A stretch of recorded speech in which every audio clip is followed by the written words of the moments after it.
Paul Rieckhoff here for his weekly visit, host of the Independent Americans podcast in New York. And Jess is right; it all is contingent tonight. I mean, yeah, it could be 2 or 3 weeks, or it could be tonight, or it could, you don't know. What do you expect from the president at 9 o'clock? I think most of all, he's trying to grab the microphone. He's trying to grab the microphone in prime time, 9 o'clock, talk directly to the country, and try to really reframe the entire narrative here. I mean, he could claim victory. He could preview boots on the ground. He could even disclose boots on the ground. But I think he realizes the country's not behind this war. And only 12% of the country supports boots on the ground. So this is a chance for him to try to pull back the narrative, maybe drive up that public support. And it looks like he's going to focus on NATO, which, in my view, is a really dumb thing to do right now. If you're launching our country into a war in the Middle East, we need every ally we can get.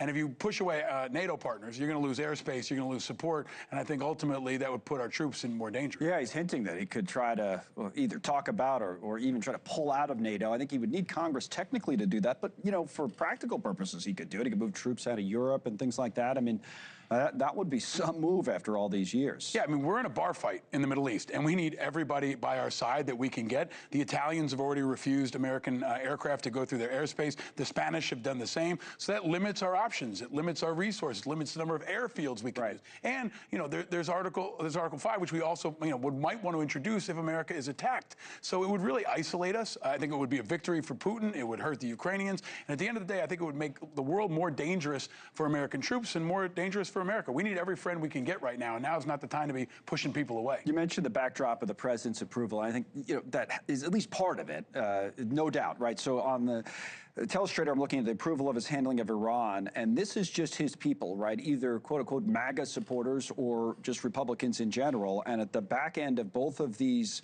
charts, you see a movement to the downside, right? And these are wider numbers on the president's approval and his handling of the presidency overall, and this is not great. I just think, even we're talking about the war now, but if you look at this particular number, what about the economy in the 30s? I mean, 31 for the president, that's always been his biggest issue. So that's his backdrop.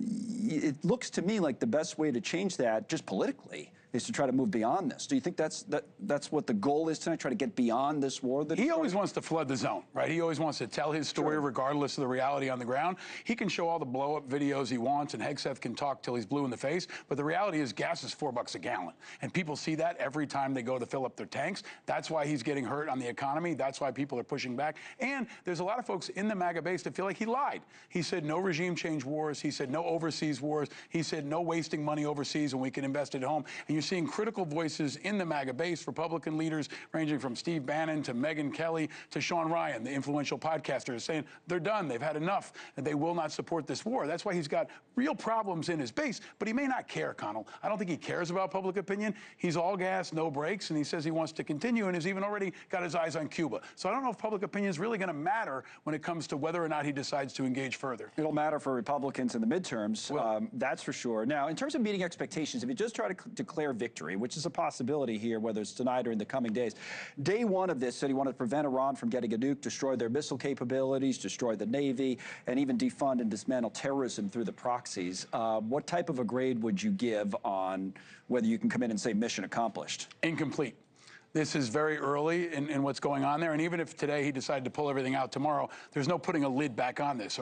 Israel is obviously engaged. All the Arab states in the Gulf region are now under threat. The Kuwaiti airport is getting hit. Right. UAE says it wants to get involved in this, which is interesting. And then Trump did say, one of the interviews, he might even go back for quote-unquote spot strikes, which is not what we were talking about when this started. It was talking about, hey, let's get it over with. Let's go big. I've said this before, when you upset the hornet's nest, the hornets decide when it's over. The regime is still in place. Large assets within the military are still in place. We don't know where the uranium is. So it's definitely an incomplete, and support continues to drop by the day. Wars don't get more popular in America. They get less popular. And I think that's going to be the case here, no matter what he says tonight. Yeah.